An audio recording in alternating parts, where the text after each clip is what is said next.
Okay, in today's lesson, we're going to look at expressions with exponents. We'll review how to convert them into multiplication problems that are equivalent and simplify those multiplication problems. Then we will get into using expressions with exponents in the volume formula for a cube and in the area formula for a square. So we've got a lot to do today. First of all, let's look at the components or the parts of an exponent.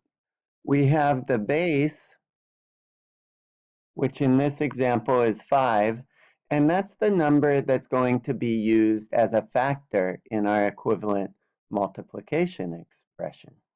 Okay, then we have the exponent, which in this example is the number 2, which is telling us how many times the factor 5 needs to appear in the multiplication expression. Now, I'd like to remind you guys that we're talking about expressions, and here in this equation, we actually have two expressions. 5 to the second power, or 5 squared, is an expression. And 5 times 5 is an equivalent expression. And both of those would simplify to the most basic expression, 25. So 25 is the simplified version of 5 times 5, and it's also the simplified version of 5 squared. Now, let's take a look at the next example. 5 to the third power, or 5 cubed. Okay, again, we have 5 as our factor, and we have 3 as our exponent. So the base is 5, the exponent is 3. And this can be changed to the multiplication expression, 5 times 5 times 5. That, of course, can be simplified to 25 times 5, and that can be further simplified to 125. Okay, so now you're going to have a chance to practice working with exponents, converting them into expressions that are multiplication, and then simplifying. We'll do a couple of these together. So let's start with this one. 1 squared, or 1 to the second power, can be rewritten as 1 times 1, and that can be simplified to 1. Let's just go down the column here. 5 to the second power, or 5 squared, can be rewritten as 5 times 5, which simplifies to 25. 9 squared, or 9 to the second power, can be rewritten as 9 times 9, and that can be simplified to 81.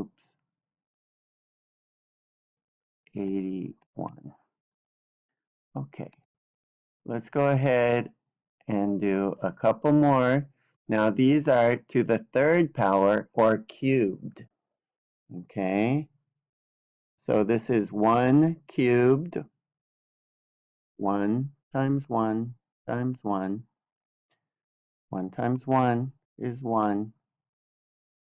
Bring down your other 1. 1 times 1 is 1. So 1 to the third power is 1.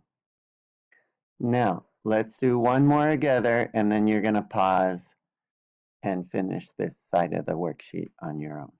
So 4 cubed is 4 times 4 times 4, which simplifies to 16 times 4, which further simplifies to, let's see, 4 times 10 is 40. 4 times 6 is 24. That would be 64.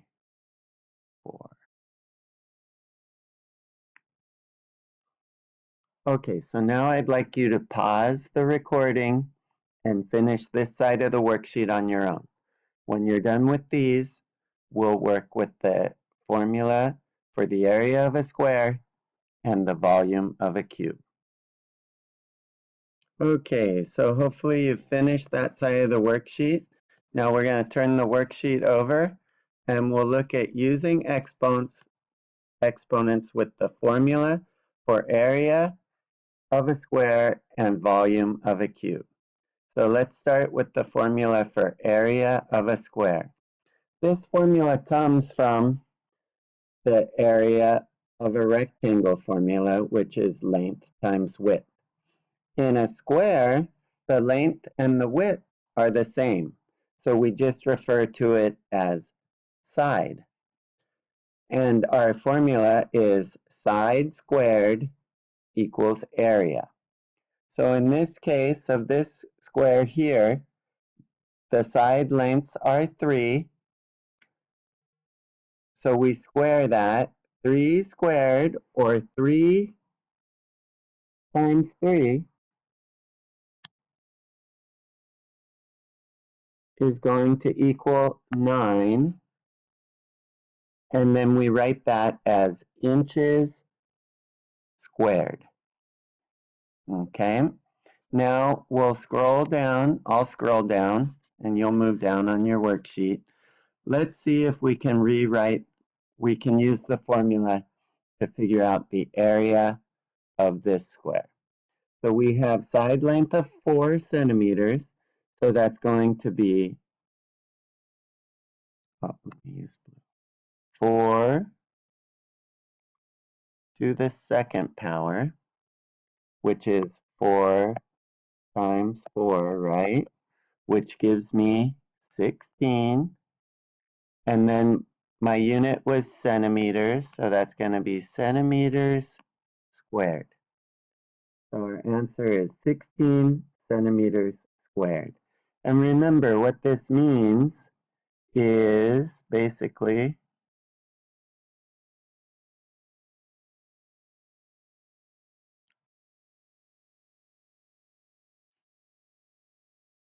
that this can be broken into unit squares, and those you get 16 of those unit squares out of this 4 by 4 centimeter square. Okay, so now let's move down again and we'll look at using the volume formula.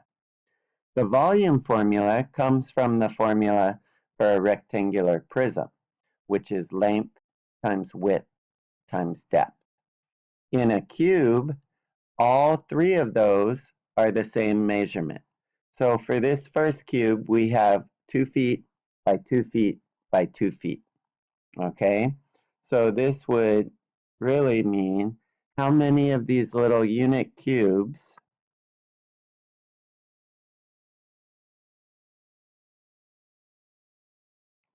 can come out of this. So let's go ahead and work this out. Okay, we've got side length 2 cubed. So that means 2 times 2 times 2. We get 4 times 2 equals 8. So our answer is 8 feet cubed. Okay, now there's one more to do. So I'd like you guys to do this one and we'll go ahead and we'll check it tomorrow. That's it for today's lesson.